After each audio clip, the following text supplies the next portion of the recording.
Retrouvez Clubhouse avec ParionWeb.fr. FDJ.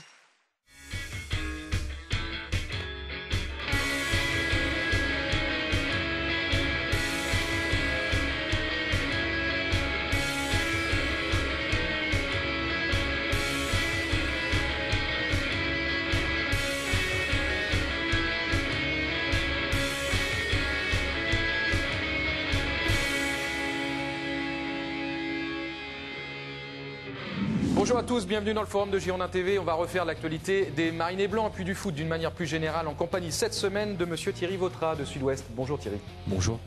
On est très ravis de vous accueillir pour la première fois je crois sur ce plateau dans cette émission. Absolument, je suis ravi d'être là également. Avec Alain Baudon de Gold FM. Bonjour. Comme d'hab. Moi c'est pas la première fois. Non, je ne crois pas. Je pense qu'avec Thierry ça va décoiffer. Il y a un jeu de mots, il y a quelque chose. Juste comme ça. Je vous rappelle Alain Baudon. Merci de cette allusion. Je vous rappelle que cette émission Alain Baudon, c'est une émission footballistique, mais c'est pas les grosses têtes. C'est pas Rire et Chanson. Non, c'est Rire et Chanson. Voilà. Bon, on va parler de quoi? On va parler de Toulouse-Bordeaux, bien évidemment, l'avant-dernier match de cette saison. On va faire une revue de presse. On va parler du futur entraîneur des Girondins de Bordeaux. On ne connaît pas son nom, mais un certain nombre sont évoqués. Bien évidemment, vous aurez peut-être votre avis sur la question. On va parler du dernier match Bordeaux-Montpellier, et puis, comme d'habitude, notre chronique les pronos du week-end avec Parion Web de la Française des Jeux. On commence avec Toulouse-Bordeaux. Mon cher Thierry, on s'est régalé, non? Oui, un peu ennuyé au cours de ce match, en effet. Oui. Bon. C'est pour vous une des plus mauvaises prestations des Girondins depuis le début de la saison?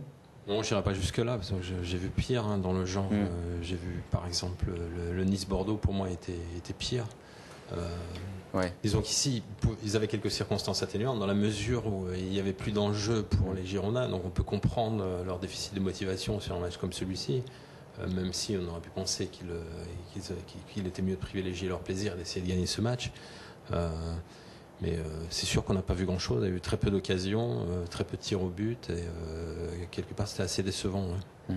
Alain, vous avez peut-être un peu plus radical, je crois. Hein. Ah, c'est une purge. Ouais. Une purge, pour moi, c'est à la même hauteur que les deux Rennes, Bordeaux-Rennes, le Nice. Avec la défaite en plus. Oui, mais c'était une purge, quoi. Il ne s'est rien passé. Enfin, la première mi-temps. Encore la deuxième mi-temps, on va dire que c'était un tout petit peu mieux. Mais la première mi-temps, mais on parle de Bordeaux, mais je mettrais Toulouse dans le lot. Toulouse qui jouait sa survie.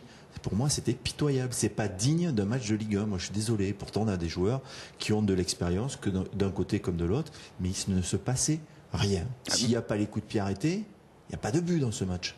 Ouais, alors deux éléments dans votre réponse. La première sur l'envie, l'abnégation, le pressing. C'était quand même Toulouse qui était devant Bordeaux au point dès la première mi-temps. On sentait qu'il y avait plus d'impact dans les contacts du côté. Oui, il y avait plus d'impact, mais pas d'occasion de but.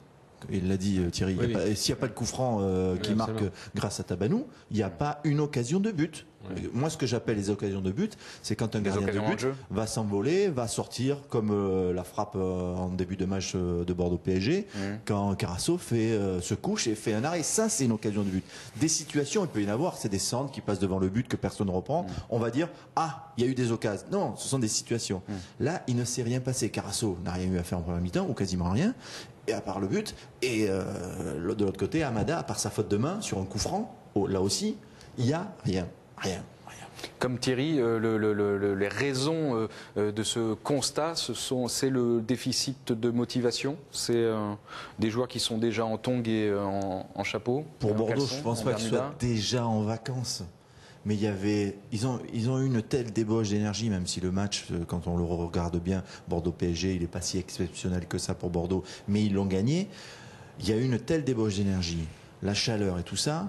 48 points, ça y est, on est sauvé, on a fait l'essentiel. Donc il reste 2 matchs, on essaye de finir. Et si ça passe, tant mieux. Si ça passe pas, tant pis. Hein. Ouais, c'est un peu ça. Mais c'est pas forcément dire on est en vacances. À Toulouse, c'est pas passé. C'était quand même triste devant une centaine de salariés du club qui avaient fait le déplacement exprès pour ce match-là. Oui, mais moi je constate que les Girondins toute la saison ont eu beaucoup de mal à enchaîner de résultats. Chaque fois qu'ils ont gagné un match, derrière il y a eu une sorte de décompression qui est explicable ou non, je ne sais pas. Ça a toujours été comme ça. Quand ils gagnent Saint-Etienne ici, ils vont faire 0-0 à Rennes, etc. Il y a toujours chaque fois, jamais ils ont pu enchaîner, comme si le fait d'avoir remporté un match annihilait chez eux toute combativité et toute envie d'aller chercher un résultat positif.